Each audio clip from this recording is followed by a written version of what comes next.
Good morning, જય શ્રી કૃષ્ણ. કેમ છો બધા? તો મમ્મી નવરા થઈ ગયા છે, ધાબે ગયા છે, હમણાં આવે એટલે એમને મળાવું તમને અને ગુડ મોર્નિંગ, જય શ્રી કૃષ્ણ કહીએ અને જાણીએ આજના આગળના શું પ્લાન છે, શું કરવાનું છે. તો હમણાં આવે એટલે મળાવું.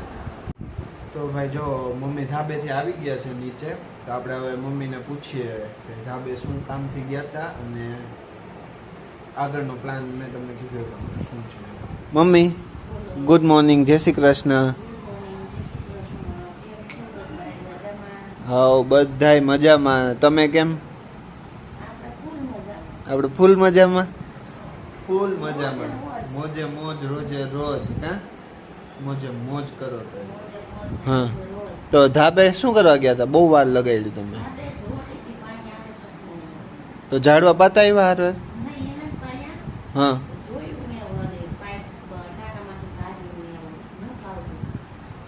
પાણીની અમારે બહુ માથાકૂટ થઈ ગઈ.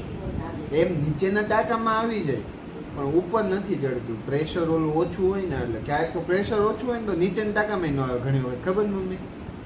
એટલે અત્યારે શું ઉનાળામાં પાછું પાણીનો વપરાશ વધી જાય એટલે આ કેવડાવે. પાછું શિયાળામાં ચોમાસામાં નો વાંધો આવે. હા અને ભાઈ કાલના જે ભાખરી પીઝા બન્યા હતા ને, એક નંબર વસ્તુ બની હતી. એક વખત જરૂર ટ્રાય કરજો ઘરે. કેમ મમ્મી? મમ્મી નહીં ભાઈવા, નકર મમ્મીને કોઈ દી ભાવે નહીં આવી બધી વસ્તુ, પણ એમને પણ ભાવ્યા એટલે એ વસ્તુ સારી જોઈ. મારા પપ્પાએ ખાધા, મારા મમ્મીએ ખાધા, એટલે એ વસ્તુ સારી બની હતી એમ. એટલે એક વખત જરૂરથી ટ્રાય કરજો. અને આમ આગળ છે ને આવી રીતે નવી નવી આમ ફ્યુઝન વાળી રેસીપી છે ને લાવતા રહેશું. કા મમ્મી? હાલે રોજ તો પછી રોજ અમને ખાવામાં એવું મેળ ન આવે. હા એટલે ક્યારેક આમ ટ્રાય કરશું એમ આવી ફ્યુઝન રેસીપી બનાવવાનું કે હા, એટલે તમને કંઈક નવી નવી મળતું રહે. જોકે ભાખરી પીઝાના તો બહુ બધા વિડીયો તમને મળશે જ, પણ આ તો એક અમારા તરફથી એક ટ્રાય કે અમે આપીએ એમ કંઈક નવું અમારા તરફથી કંઈક એડ ઓન કરીને એવું એવી રીતના એમ. તો મમ્મી નેક્સ્ટ ટાઈમ છે ને આપણે મેંદાના નહીં ઘઉંના રોટલા છે ને આપણે ભાજી પાઉં આવે ને ઓલા ઈ ટ્રાય કરશું બનાવવાની. હા એટલે બન કહે ને આપણે, તો નેક્સ્ટ ટાઈમ છે ને આપણે એ ટ્રાય કરશું, બરોબર? એટલે હમણાં નહીં, પછી જેમ ઉનાળો છે ને ત્યાં જ કરશું, કેમ કે ઉનાળામાં પેલું ઈસ્ટનું ફર્મેન્ટેશન સારું થઈ જાય ને થોડાક જ ટાઈમમાં. એટલે એ પાઉં બનાવવામાં તો ઈસ્ટ જોઈએ જ, ઈસ્ટ વગર તો એ પાઉં ન બને. હા કેમ કે આ પાઉં જે છે ને એ આપણે ઘણી વખત છે ને આમ વિડીયોઝમાં ને આપણે બતાવતા હોય છે, બહુ ખરાબ રીતે પગથી લોટ બાંધવાનું ને એવું હોય છે. તો અમે ટ્રાય કરીશું, જો ઘરે બને સક્સેસ જાય તો અમે તમારી સાથે શેર કરીશું. કેમ મમ્મી? તો આવી રીતે છે ને આમ નવું નવું તમે કમેન્ટ કરીને કહો કે તમારે કઈ ટાઈપના વિડીયોઝ જોવા ગમે છે એ બધું, તો અમે તમને આમ એ ટાઈપના વિડીયોઝ બનાવીએ એમ. કેમ?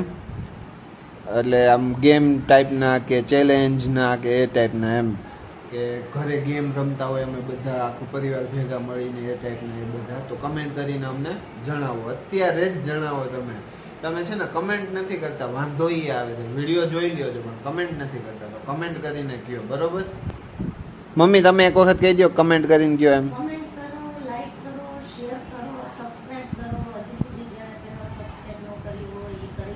હા હા આમ થોડુંક હજી આમ ગ્રો થઈ જશે ને અમારી ચેનલ, એટલે અમે હજી નવું નવું કંઈક લાવવાની ટ્રાય કરશું, બરોબર?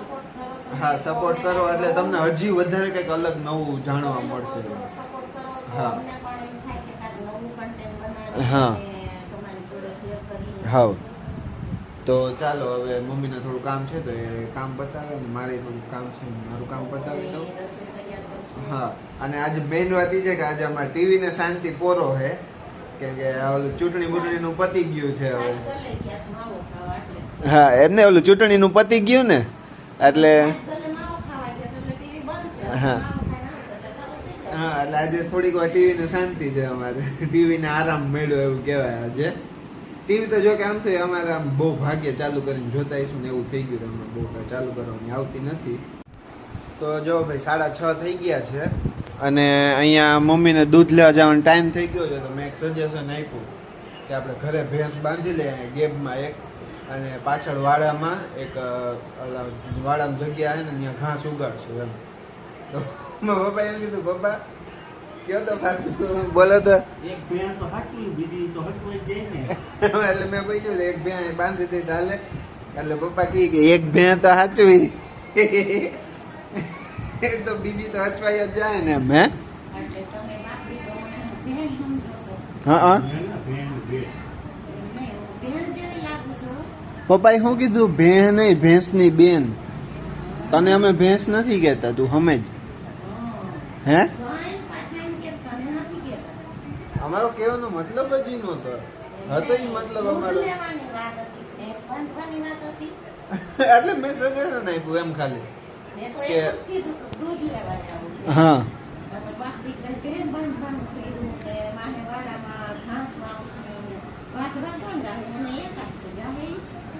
અમે વાટી લેવું કામ પપ્પા ઓટોમેટિક થઈ જાય ભાઈ. એ બધું ઠીક. તને ભેં કહેવામાં આવ્યું કેવું લાગ્યું? ન સારું લાગ્યું? કઈ નહીં હવે કહેવાય કે શબ્દો તો થોડા પાછા લેવા કહી દીધું કહી દીધું. હા હે તો શું કહેવાય? જોયું અમે ભેં નથી ભેંસની બેન કીધું છે. શું કીધું હે? હે કાંઈ ન થયું. કાંઈ નહીં. હવે તમે લઈ આવો તો ખરા દૂધ. આપણે ભેં બાંધવાનો તો હજી પછીનો પ્લાન. આજ તો કઈ આપણે નહીં ઓલું થાય. એ તો હું દોઈ લઈશ. મને આવડે થોડી ઘણી.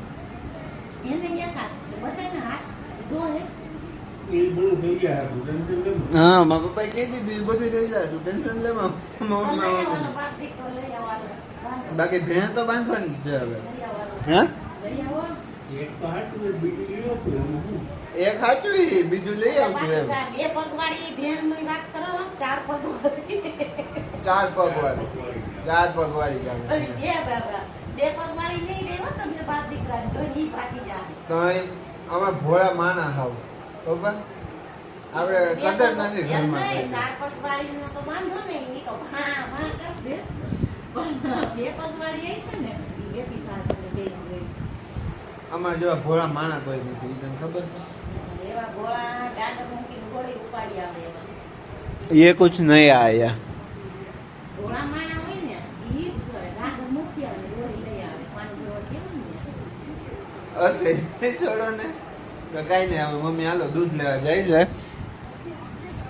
કાલે મમ્મી કાલે જ ને પપ્પા ચામાં મીઠું નાખી દીધું દેવાના હતા.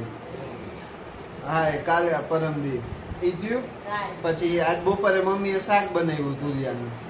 તો મમ્મી ચાખતા ભૂલી ગયા તું અને તુરિયાનું શાક થઈ ગયું કારેલાનું શાક. કડવું કડવું કડવું. એ આવું ન થવું જોઈએ હવે. ખાધા પછી ખબર પડી ગયા તો તુરિયાનું નહીં કારેલા જેવું થઈ ગયું શાક. કડવું લાગતું જ એટલું. તો એમાં ખાઈ લીધું અમે. કેટલા હોજા કહેવાય બોલો. હા તો પછી યાર. તો આજના આ વિડીયોનો એન્ડ આપણે અહીંયા જ કરીએ. કાલ ફરી મળીએ એક નવા વિડીયો સાથે. ત્યાં સુધીમાં વિડીયોને લાઈક કરો, શેર કરો, કમેન્ટ કરો અને ચેનલને સબસ્ક્રાઈબ કરો. Thank you for watching.